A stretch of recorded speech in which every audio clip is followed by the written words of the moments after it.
관계대명사의 계속적 용법 하겠습니다. 자, 관계대명사절이라고 하는 것은 일단은 관계대명사부터 설명을 할 건데 요 문장으로 좀 설명해 볼게요. The word shampoo. 자, 이 word가 샴푸거든요.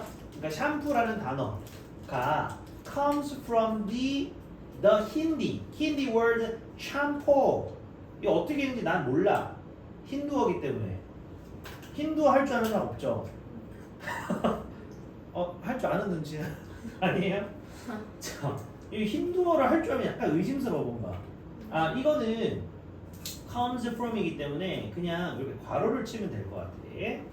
자, 그래서 힌두어 단어에서 샴푸로부터 샴푸라는 단어가 왔대, 유래했대. 그지? 근데 이거 쉼표가 없다라고 생각. 이 쉼표가 관계대명사의 계속적 용법에서 되게 중요하거든. 이 쉼표가 없다라고 생각해 볼게요. 없다라고 생각하면 which means to press 해서 잠깐만 이 참포 쪽으로 연결을 해주면 되거든요. 이렇게 하면은 이게 원래 관계대명사 용법 중에 한정 용법이라고 해요. 처음 들어봤을 거예요. 다른 학원 선생님 저희 무시하시나요? 저희 다 관계대명사 알거든요. 근데 이렇게 설명하는 사람 없어요. 진짜 없어. 잘 들어봐. 관계대명사 절은 요 개념부터 가져가자. 관계대명사 절은 뭐냐면 형용사 절이에요.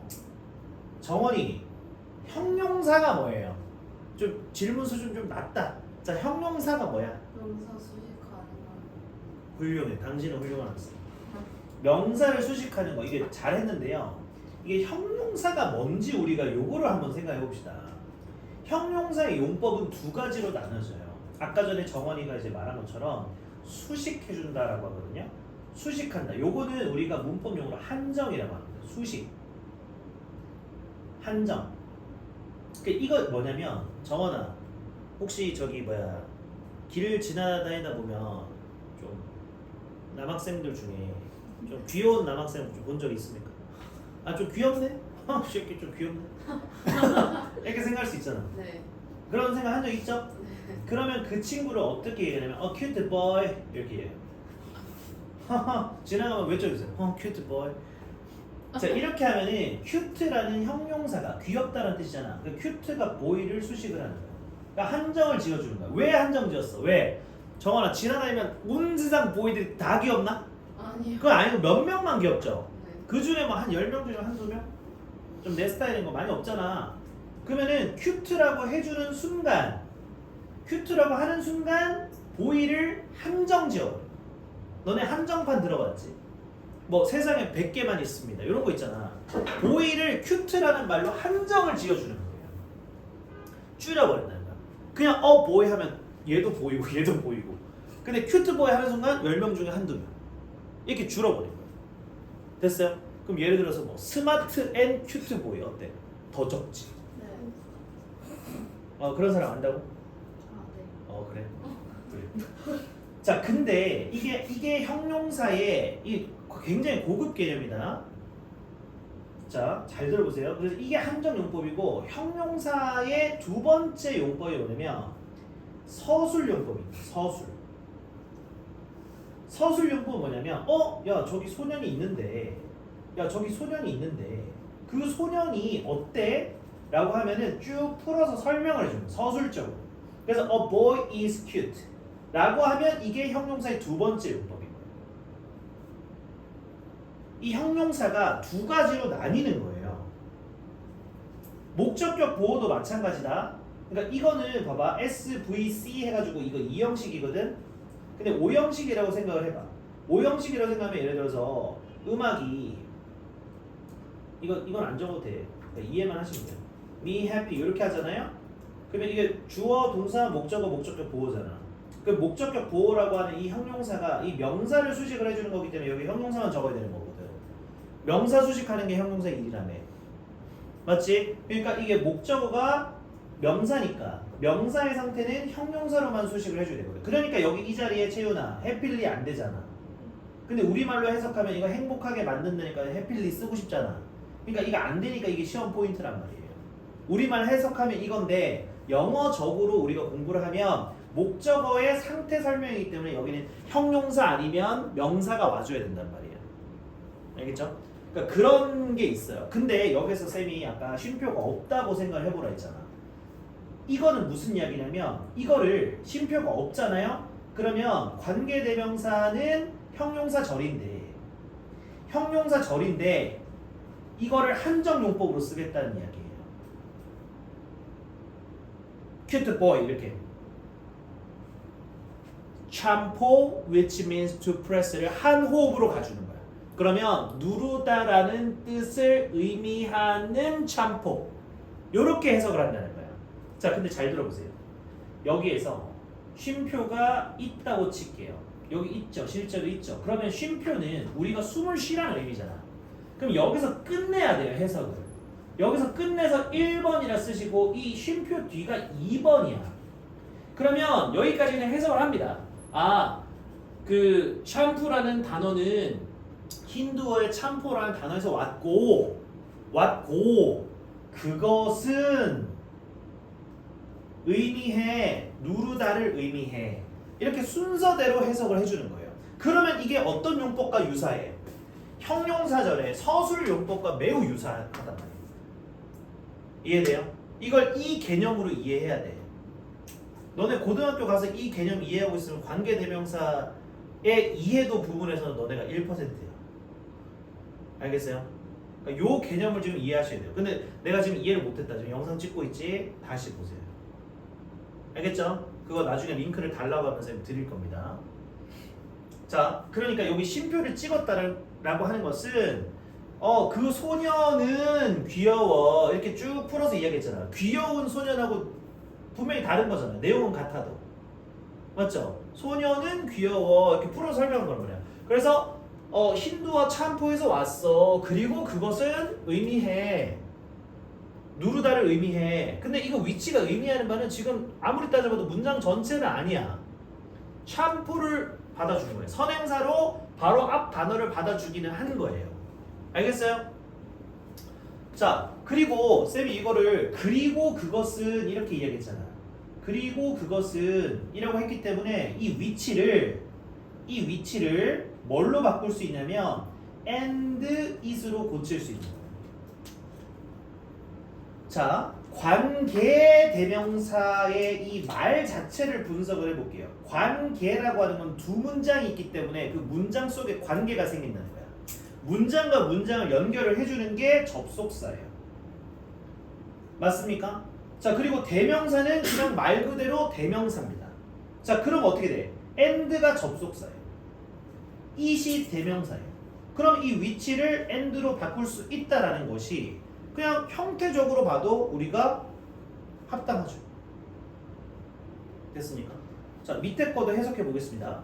This book is about King 세종. 자, 이 책은 세종대왕님에 관한 것이야. 그지? 요까지 해석을 끝내야 돼요. 그리고 그 세종대왕님은 한글을 발명했어. 이렇게 해석해야 돼. 근데 너네가 실수하는 게 뭐냐면 쉼표가 없다고 치면 한정용법으로 관계대명사를 생각을 하니까 그럼 어떻게 됐냐면 이 책은 한글을 발명한 킹 세종에 대한 이야기입니다. 이렇게 되는 거야. 아, 물론 의미는 거의 같아요. 여기서는. 근데 여기까지 읽고 근데 그분은 한글을 발명했어. 이렇게 해석하는 게 정확한 해석이란 말이야. 그러면 이 후는 접속사 플러스 대명사로 바꾸면 뭘로 바꿀 수 있을까? and he라고 바꾸면 되겠지. 그러니까 이해를 하시면 된다는 거야. 알겠죠? 자, 그리고 지금 여기 보시면 여기 위에도 위치라고 있고 밑에도 who라고 했어요. 관계대명사 중에 등장하지 않은 게 있어. 그게 뭐야? 그렇지. 최우 잘하네. 관계대명사에는 앞에 선행사가 사람의 who를 쓰고 사물이면 위치를 쓰고 그치? 애매하면 대 쓴단 말이야. 근데 대는 원래 사람이어도 쓰고 사물이어도 쓴단 말이야. 맞지? 근데 여기서는 대를 안 쓰는 거야. 계속 좀 보면서. 왜? 왜 그럴까? 쉼표 치고 대를 주잖아요. 그러면 이거 지시대명사로서 역할을 할 수도 있잖아. 그걸 이렇게 지시대명사로서의 헷갈린다고. 그러면 어떻게 되냐면 여기 대를 쓰잖아. 그러면 세종대왕님에 대한 예의가 아니기도 하지. 그것은 한글을 만들어. 그거 세종대왕님이 이 친구야 이렇게 되는 거죠. 여기에 대시 있다고 칠까? 그러면 그것은 to press를 의미해. 이거 괜찮잖아. 괜찮은데 대시 지시대명사로 해석이 되면 여기 심각한 오류가 생겨. 영어에서는 한 문장이 있고 한 문장이 새로 나오면 중간에 접속사가 들어가줘야 돼. 근데 that만 쓰잖아요. 내가 관계대명사라고 아무리 주장해도 얘는 지시대명사로 읽힐 가능성이 있잖아. 그렇게 읽힐 가능성이 있다는 건 혼동 가능성이 생긴다는 거야. 언어가 싫어하는 게 뭐야? 혼동 가능성이야. 정확하게 말을 하는 거를 언어가 좋아하는 거야. 알겠어요? 그래서 지시대명사를 혼동 가능성이 있기 때문에 that을 안 쓰는 거고, 두 번째 이유가 있어요. 두 번째 이유는 관계대명사 위치냐 대시냐 선택을 할 때 위치가 이거는 처음에 태생적으로 쌤도 어디까지 거슬러 올라가야 될지 모르겠는데 위치라고 하는 것이 형용사의 용법 중에 아까 형용사의 용법 한정 서술했잖아. 이거를 서술의 관계대명사라고 해요. 그러니까 that을 뭐라고 하냐면 얘가 한정의 관계대명사라고 해요. 그래서 서술적인 거는 위치가 더 어울리고 한정적인 거는 that이 더 잘 어울린다라고 하는 거야. 그러니까 너네 혹시 이런 말 들어봤어? 뭐 예를 들어서 앞에 선행사가 everything이야. 선행사가 everything이야. 그러면 여기에 that 쓸래, which 쓸래 하면 뭐 쓴다? that을 써요. 왜 그럴까? 여기에서 이 이유를 생각해 본 적이 없지? 당연히 없을 거예요. 근데 every라는 말이 thing을 수식하고 있거든. 그러면 여기서는 이게 일어난 게 한정이야, 서술이야? everything, every하고 thing하고 띄어져 있다고 생각해 보세요. 한정이죠. 그러면 한정으로 갔는데 여기서 왜 계속으로 바꿔요? 한정으로 갔으면 계속 한정으로 가야 된다는 거야. 그래서 선행사가 everything, anything, 무슨 this로 수식을 받거나 그런 식으로 되어버리면 그 어떤 그 무드 자체를 계속 이어가기 위해서 갑자기 서술로 바꾸지 않는 거야. 그러니까 한정으로 계속 가준다라는 그런 개념이 있는 거예요. 처음 들어봤을걸? 알겠지? 자, 그래서 형태는 이 쉼표라는 게 굉장히 핵심적인 역할을 한다는 거 아시겠죠? 쉼표가 있으니까 여기서 끊어라. 그래서 1번, 2번 이렇게 해석한다. 그리고 접속사 플러스 대명사를 바꿔 쓸 수 있다. 이거를 쌤이 설명했습니다. 알겠지? 자, 그리고 요거 좀 형광펜할까? 계속용법은 관계대명사는 목적격으로 생각할 수 없다. 원래 관계대명사 할 때 목적격이면 생각이 가능해. 예를 들어서 the boy I met yesterday 이렇게 하잖아요. 그러면 이게 관계대명사 절이지. 근데 여기 목적격 관계대명사 생략돼 있잖아. 왜? I met 하고 목적어가 없잖아요. 여기 목적격 관계대명사 생략돼 있다 하거든. 근데 이렇게 하는데 이런 계속적용법의 관계대명사는 목적격이어도 생략이 안 되고 that은 계속적용법을 쓸 수 없다. 이게 무조건 한 문제 나옵니다. 알겠죠? that으로 바꿔놓고 이거 맞게 틀렸게 이렇게 합니다. 자, 그리고 4번도 중요하거든요. 우리가 해석을 하다 보면 계속적 용법의 관계대명사는 요 바로 앞에 있는 이 관계대명사 위치 이거잖아. 그지? 그러면 이거 해석해보자. Heavy rain broke my umbrella. 그러니까 굉장히 그 많이 내린 그 강우, 세게 내린 어떤 그 비가 내 우산을 부셨잖아. 부서뜨리게 고장나게 만들었잖아. 그지? 근데 umbrel라가 made me wet. 우산이 날 젖게 만들었어요? 아니죠. 근데 그렇다고 heavy rain을 받았냐? 그래도 의미적으로는 통할지 모르겠는데 그냥 둘 중에 하나라고 보면 돼. 바로 앞에 있는 명사를 선행사로 받았거나 아니면 문장 전체를 받을 수 있어. 그러니까 이 사실, 이게 계속적 용법의 관계대명사의 특징이야. 그리고 그것은 나를 젖게 만들었어. 그러니까 나를 쫄딱 비 맞게 만들었다. 이런 이야기지. 알겠어요? 그 heavy rain이 umbrella를 고장내게 만든 것 자체가 나를 이렇게 만들었다는 거야. 알겠어요? 자, 이렇게 하면 계속적 용법의 관계대명사 설명이 끝났습니다.